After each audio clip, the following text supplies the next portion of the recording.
بسم اللہ الرحمن الرحیم۔ سرکار خواجہ غریب نواز رحمۃ اللہ تعالیٰ علیہ یہ حکایت بیان فرمائی کہ پہلے زمانے میں ایک شخص علماء و مشائخ سے بہت حسد اور نفرت کرتا تھا اور انہیں دیکھ کر منہ دوسری طرف پھیر لیتا تھا۔ مرنے کے بعد اسے قبر میں اتارا گیا تو اس کا منہ قبلہ سے پھر کر دوسری طرف ہو گیا۔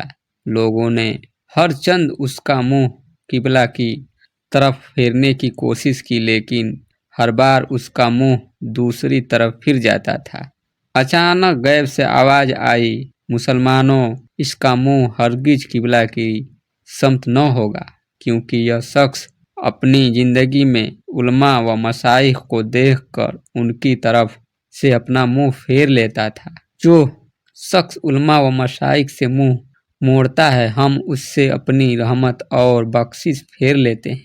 وہ راندائے درگاہ ہو جاتا ہے اور وہ قیامت کے دن ریچھ کی شکل میں اٹھائے جائیں گے۔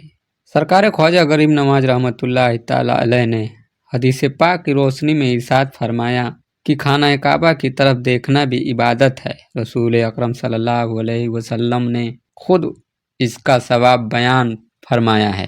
فرماتے ہیں کہ جو شخص دلی خلوص اور احترام کے ساتھ خانہ کعبہ کی زیارت کرے گا، وہ عبادت میں داخل ہوگا۔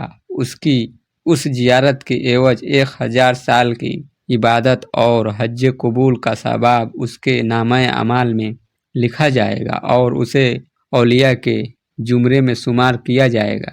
پھر سرکار خواجہ غریب نواز رحمۃ اللہ تعالیٰ علیہ نے فرمایا کہ پیر و مرشد کی زیارت کرنا اور ان کی خدمت بجا لانا بھی ایک بہت بڑی عبادت ہے۔ میں نے معرفت المریدین میں پڑھا ہے کہ حضرت خواجہ شیخ عثمان ہارونی رحمۃ اللہ تعالیٰ علیہ فرماتے ہیں کہ جو شخص اپنے پیر کی خدمت دل و جان سے کرتا ہے، اللہ تعالیٰ اسے بغیر حساب کے جنت میں داخل کرے گا اور اس کو موتیوں کے 1000 محل عطا کرے گا۔ 1000 سال کی عبادت کا ثواب اسے عطا کرے گا اور 1000 حوریں اس کی خدمت میں معمور کی جائے گی۔ پھر آپ نے حاضرین مجلس کو تلقین فرمائی کہ پیر کے ارشادات کو نہایت دھیان سے سننا چاہیے اور ان پر عمل کرنا چاہیے۔ نماز، روزہ اور اوراد و وظائف جو وہ بتائے ان کی پابندی کرنا لازم ہے اور پیر و مرشد کی خدمت میں متواتر حاضر ہونے کی کوشش کرنی چاہیے۔ پھر سلسلہ بیان کی مناسبت سے یہ حکایت بیان فرمائی کہ ایک زاہد 100 برس تک خدا کی عبادت کرتے رہے، دن کو روزہ رکھتے اور رات کو نوافل پڑھتے اور ہر آنے جانے والے کو عبادت الہی بجا لانے کی تلقین و تاکید فرماتے۔ ان کے وصال کے بعد خواب میں لوگوں نے ان کو جنت میں دیکھ کر ان کا حال پوچھا۔ انہوں نے جواب دیا کہ میری رات دن کی عبادت جنت میں داخل کا باعث نہ ہوئی، بلکہ اللہ تعالیٰ نے مجھے اپنے پیر کی خدمت کی بدولت بخشا ہے۔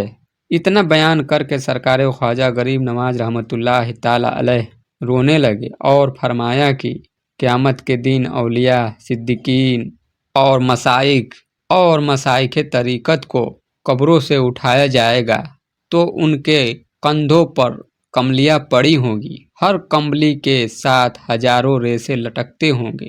ان بزرگوں کے مریدین اور عقیدت مند ان ریشوں کو پکڑ کر لٹک جائیں گے اور ان کے ساتھ پل صراط عبور کر کے بہشت میں داخل ہو جائیں گے۔ اس کے بعد سرکار خواجہ غریب نواز رحمۃ اللہ تعالیٰ علیہ تلاوت کلام پاک میں مشغول ہو گئے اور مجلس برخاست ہو گئی۔